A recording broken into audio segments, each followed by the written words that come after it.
Assalamualaikum warahmatullahi wabarakatuh, sahabat yang saya cintai dimanapun Anda berada. Rasanya aneh sekali bila hari ini masih ada saja orang-orang yang mempermasalahkan tahlilan atau bahkan anti dengan tahlilan dan menganggap tahlilan itu haram dan bid'ah. Ya kalau marah sih enggak ya, tapi saya justru malah prihatin sekali dengan pola pikir mereka yang sedemikian itu. Begitu fanatiknya mereka terhadap pemahaman dari satu dalil dan beranggapan pemahaman mereka itulah yang paling benar dan yang lain salah seperti itu. Itu sangat memprihatinkan sekali pola pikir seperti itu. Ya maka layak ya fanatik pemahaman seperti ini disebut dengan penyakit.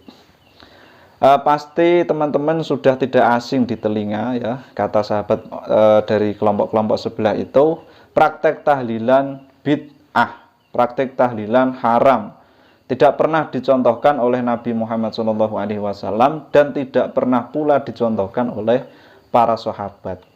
Ya dalilnya dari dulu itu ya sama, kullu bid'atin dolalah wa kullu dolalatin finnar. Ya itu nggak ada yang lain. Misalkan dijelaskan tahlilan itu menghadiahkan pahala bacaan Al-Quran, kalimah-kalimah thayyibah dan doa kepada orang yang sudah meninggal. Maka mereka berdalil wa allaisa lil insani illa ma sa'a. Surat An-Najm ayat 39. Dan tidaklah bagi seorang kecuali apa yang telah dia kerjakan.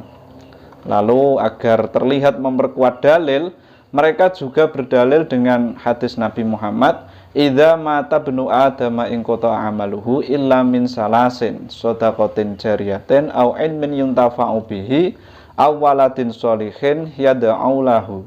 Apabila ada anak Adam mati, putuslah segala amal perbuatannya kecuali tiga perkara, yaitu sedekah jariyah, ilmu yang dimanfaatkan, dan anak yang soleh yang mendoakan dia. Ya kalau dalilnya ini lengkap sudah ya, dalil mereka terlihat rapi, ilmiah dan masuk akal dan mudah dipahami seperti itu. Kemudian dengan mantap mereka menyimpulkan tahlilan itu bid'ah, haram ya, terkadang sesat seperti itu. Ya kalau orang-orang awam yang baru hijrah atau baru belajar agama mungkin manggut-manggut saja mendengar ceramah seperti ini. Bahkan bukan tidak mungkin, 3 bulan saja ikut pengajian bisa mendadak jadi ustadz dan ikut-ikutan berfatwa. Nah itu bukan tidak mungkin seperti itu. Penyakit ini benar-benar miris sekali. Bagaimana tidak ya? Tahlilan yang jelas-jelas sebuah tradisi kebersamaan, mempererat tali persaudaraan, berkumpul bersama, membaca Al-Quran, kalimah-kalimah thayyibah, dan mendoakan orang-orang yang sudah meninggal, oleh mereka dianggap haram. Dengan alasan yang simpel, Nabi tidak pernah mencontohkan dan mentransfer pahala, kata mereka adalah perbuatan yang sia-sia. Ya perlu dicatat di sini ya, saya tidak sedang menyalahkan mereka. Saya cuma menyayangkan dan merasa prihatin dengan penyakit yang tidak mereka sadari itu. Fanatik mereka terhadap satu pemahaman bisa dikatakan sangat berlebihan, hingga amal baik orang lain yang mereka pandang tidak sesuai dengan yang mereka pahami, maka dianggap salah, bid'ah, sesat. Dan tak jarang tiba-tiba mereka terkadang menjadi panitia surga. Nah, ini sangat prihatin sekali toh. Ya saya pastikan guru-guru kita semua dan ulama-ulama Ahlussunnah wal Jamaah tidak buta dengan dalil-dalil andalan mereka itu dalam mengharamkan tahlilan. Ya, seperti dalil kullu bid'atin dolalah wa kullu dolalatin finnar. Kemudian wa allaisa lil insani illa ma sa'a idza mata bnu adama in qata amaluhu ila akhirih. Dan dalil-dalil lain yang mereka gunakan. Ulama kita tidak buta seperti itu ya. Mohon maaf ini agak kasar. Namun ulama-ulama kita, ulama-ulama Ahlussunnah wal Jamaah juga tidak menutup mata adanya dalil-dalil lain yang bertentangan dengan pemahaman mereka itu. Di antaranya surat Al-Hasyr ayat 10. Bismillahirrahmanirrahim. Walladzina ja'u min ba'dihim yaquluna rabbana ighfir lana wa li ikhwanina alladzina sabaquna bil iman.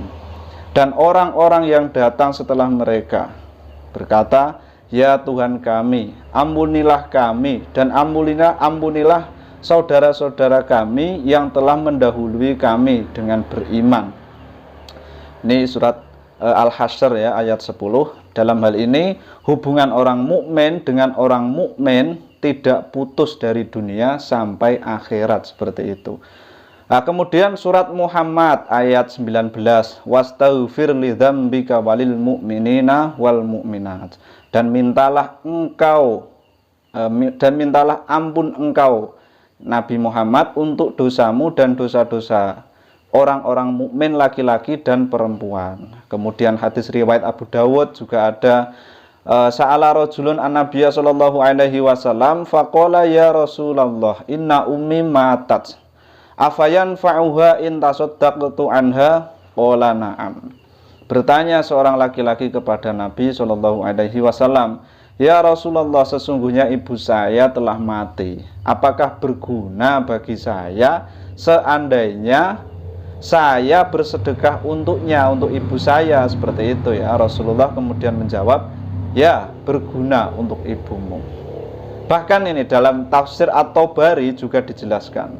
Ani bin Abbas qauluhu ta'ala wa allaysa lil insani illa ma sa'a fa anzalallahu ba'da hadza walladzina amanu wattaba'athum dzurriyyatuhum biimanin alhaqna bihim dzurriyyatahum fa adkhalallahu al-abna abi salahil ibaatil jannah.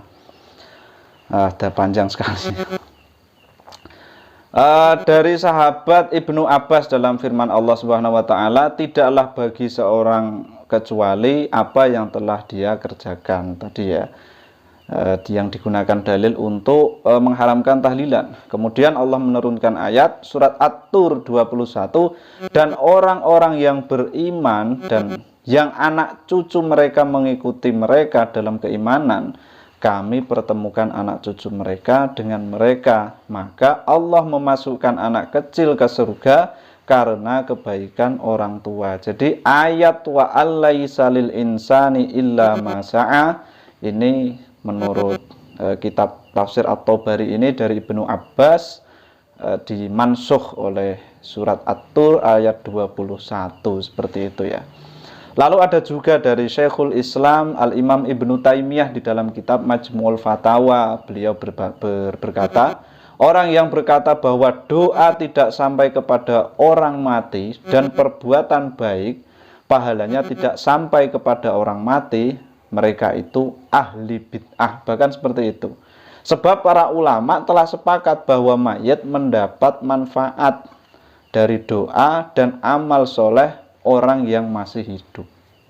Bahkan ini terakhir, dalam Musnad Ahmad bin Hambal dijelaskan bahwa Nabi sendiri pernah melakukan praktek tahlilan. Ya, ini diriwayatkan dari Jabir bin Abdullah Al-Ansori.